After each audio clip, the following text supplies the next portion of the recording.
Hello, I'm at the Royal Armouries in Leeds, and they let me run around in a suit of armour. I am a bit stuck.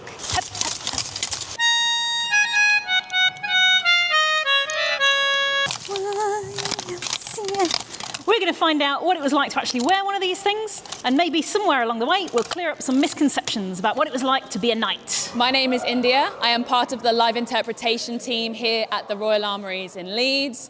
It's our job to bring shows to our visitors who are coming to explore the collection, and today we're going to get you into some armour. The armour we're putting you in is a German armour, actually based very closely off one in our very own collection. It's a 15th century German Gothic armour, but you're very lucky, it is a beautiful armour. Me personally, I have been part of this team for 3 years. Here at the Royal Armouries, what we do talks, tours, acted demonstrations, and as well we do combat demonstrations for our members of the public here. A suit of armour isn't one big iron morph suit.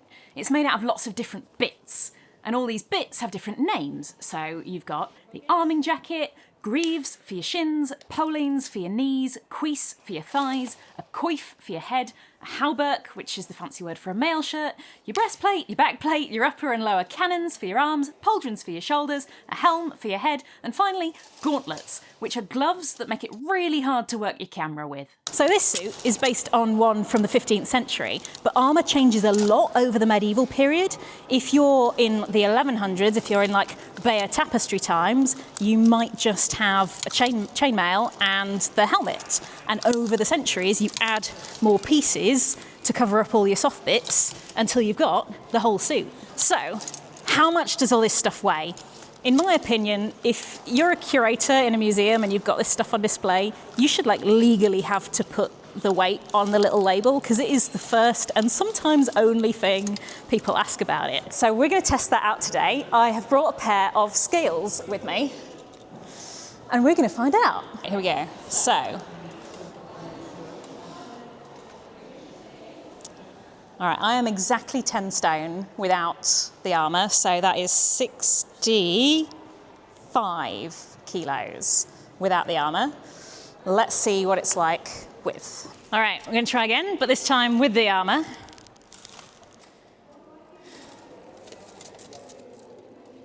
91 kilos. So that means this armour weighs a grand total of 4 stone 5 pounds. That is 27 kilos or 61 pounds. So that's pretty heavy. Surely you can't move in this stuff, right? One of the most common misconceptions about a suit of armour like this is that you can't move in it. And it does look very stiff, and it definitely makes a lot of noise when you're moving. I actually did have a bit of trouble with mobility, but it wasn't because of the weight. The weight is spread out across your whole body, so it's a lot, but if I had to lift all this stuff in a bag, I probably couldn't even do it, whereas I can walk around in this stuff. What I found harder was the joints. If you wear a shirt that's too big for you, you can still bend your elbows, but because this stuff is made of metal, it has to fit you exactly. Because if the elbow of the suit is in a slightly different place to your elbow, that's tough. You can't move your elbow now. For me, my legs are just slightly shorter than the armour legs, and that extra height has to go somewhere, and it can't go up, so it had to go down.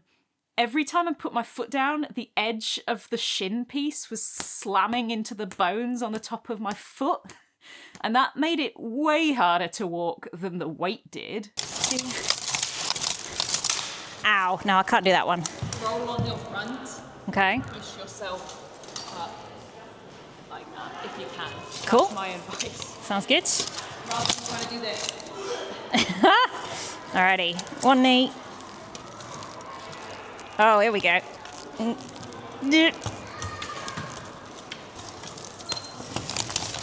She's in. Whee! All right. I am a bit stuck.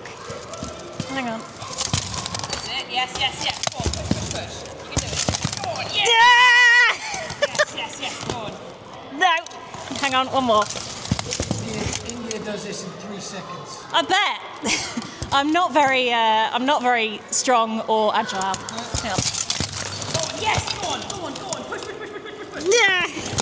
Oh, Okay. Let's try it a different way, a different method. All right. And now I'm going to give you a little bit of a helping hand. So you're going to push it's going to be for your, like you would if you were pushing yourself up off your, can you do it that way? What, put my feet under me? Yeah. From here? Maybe not. That's it. It's spending forwards at the waist. That's about as far as I can go. Okay. Get onto your, yes! Yes! Go on.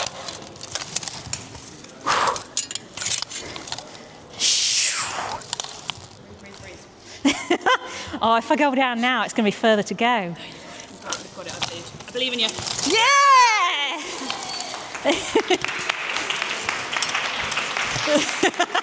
I think the thing that surprised me the most is the limitations with the mobility. I'm being put into something that actually wasn't made to fit me. So I do have limitations that maybe Knights of the Day wouldn't necessarily have had.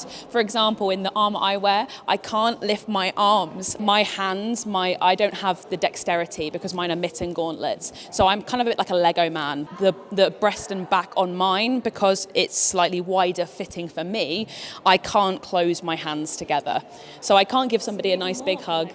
Yeah, I am kind of a bit like a Lego man. But you will have slightly different manoeuvrability. But the more you wear it, you just forget about it because you're focusing on the person that you're fighting.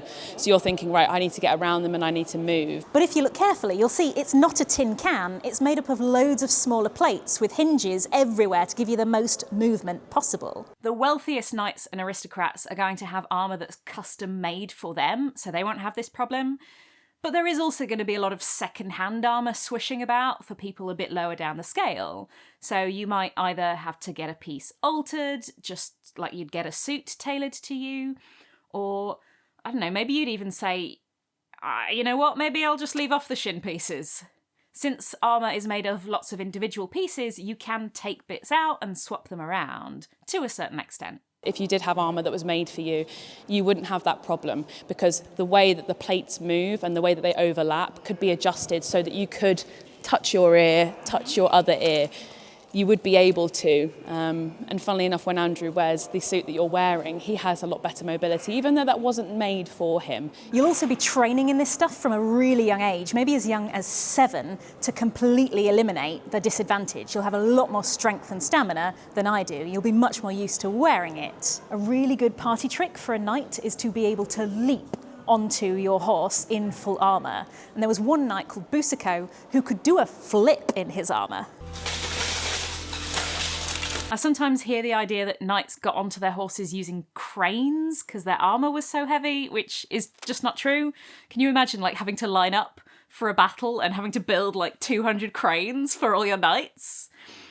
It seems to be something that the Victorians made up because they thought it was funny. They didn't expect anyone to take it seriously. And the horse is a crucial part of being a knight. The French word for knight is chevalier, literally horseman. So if you know you're going to be on horseback, you might be willing to sacrifice a little bit of mobility in order to get stronger armour. You see this especially with armour that's made for jousting. From the 15th century onwards, you ideally want a separate set of armour just for jousting, and it's going to be a lot thicker with a lot less mobility because all you're doing is riding in a straight line for 20 seconds. You don't really need to move or see.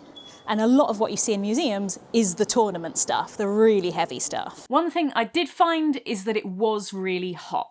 That's something you can't avoid. There's just nowhere for your sweat to go. It cannot evaporate. So it just stays there, on the inside of your armour. This was the inside of my leg pieces after I'd only been wearing it for an hour, and I didn't even feel like I'd sweated that much. And this was in February, in an air-conditioned building. Can you imagine being outside in France or the Middle East on campaign? One medieval chronicler is talking about a group of French knights who are riding around in August in the countryside, and there was no one so cheerful or so accustomed to wearing armour that he was not distressed by the heat. It's a lot harder on a cold day because because the metal stays cold, you find heating your body up harder. So actually I'd rather be out in armour on a hot day than on a cold day, me personally. What about the gaps in your armour? If you've got gaps in your armour, like at your neck or your armpits, you can cover those up with this stuff. Technically, people at the time call it mail, but I think it's fine in casual parlance to use the modern word chainmail. Language is all about getting other people to understand you, and more people will understand you faster if you say chainmail. Like, mail can mean lots of other things, but chainmail only has one meaning. You can see what mail is, thousands of iron rings, and each one has been joined together with a little rivet. You can see the dot on each ring, one at a time, by hand. And it gives you armour that flows, it's like fabric. But it also takes ages to make, so it's expensive stuff. But if you can afford it, you'll get it, because this stuff is fantastic at stopping you getting cut. What it's rubbish at is defending you against blunt forces. If someone swings something heavy at you, because of how flexible it is, they will still break your bones. So what you do is you wear a padded jacket underneath. You always want to wear some kind of padding under your mail, because otherwise the first person who hits you is going to embed all those rings in your skin. Not nice. In the middle of the medieval period, like Bayeux tapestry times, a knight might be covered in this stuff head to toe with no solid plate at all. That's because most people in the year 1000 are going to have shorter, lighter swords. And if you're wearing mail, it's really hard to get cut. So what they start doing is, they start making the swords bigger. So the swords get bigger, so you start wearing solid pieces of armour on top of your mail. And then the swords get bigger, so you wear more plate. And the swords get bigger, so you wear more plate. There's basically an arms race going on, until by 1400 you are covered in plate from head to toe. So imagine a whole row of these guys on horseback charging towards you.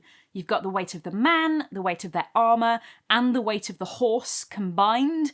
And there are 40 of them. They're charging towards you at top speed, and all that force is concentrated on the tips of their lances. A charge of knights is really scary. If you do it right, you can sweep a battlefield clear. But knights aren't the be-all and end-all on a medieval battlefield. The historical record shows that if you have a row of guys on foot with shields and they hold their nerve, they can win against a row of knights. Also, most battles in the medieval period aren't the kind you see in movies where two armies run at each other in a field. No, medieval battles are even more expensive to film than that. A lot of them will be sieges of a castle, in which case there isn't really anything for the knights to do until you get through the walls. Now, what the knights are is the richest guys on the battlefield. So they're the ones that go home and get monks to write books about how amazing they are. Even at the time, they hold an outsized position in the public imagination. Medieval kids play with little toy knights, just like we play with G.I. Joes. They're romantic figures in songs and epic poems. Even as they are dying out, knights take on a mystical quality that they still have today.